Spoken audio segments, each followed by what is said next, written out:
আমাদের যোগশাস্ত্র একটা বিষয় নিয়ে বলেছে যে বাক সংযম। আমরা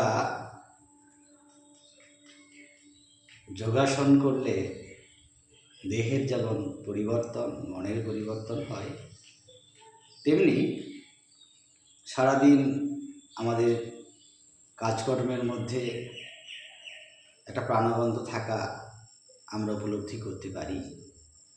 তো সেখানে বাক সংযম একটা গুরুত্বপূর্ণ। এই বাক্য অর্থাৎ কথা, খুব ছোট শব্দ কথা, মানে আমরা যে মানুষকে বলি বাক্য আকারে বোঝায়, সেগুলোর মধ্যে শব্দ দিয়ে বাক্য তৈরি হয়, আমাদের মনের ভাব প্রকাশ হয়। আর কথা বলে আমরা সেটা বলি যে কথা বললো এবং একটা এমন যেটা মনে বেঁধে গেল, এরকম বলি। তো এই কথা, ক মানে কয়জন, থা মানে থাকবে, অর্থাৎ তোমার কথাতে কজন তোমার সাথে থাকবে এটা তোমার কথাই বলে দেবে। আবার কতজন তোমার থেকে দূরে চলে যাবে সেটা কথাই বলে দেবে।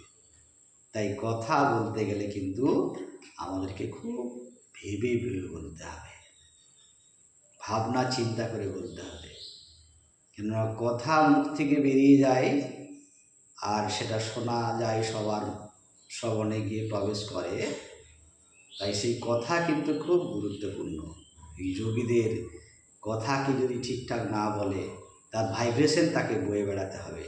তাই যোগ সংযমেও কিন্তু ব্যাঘাত ঘটবে।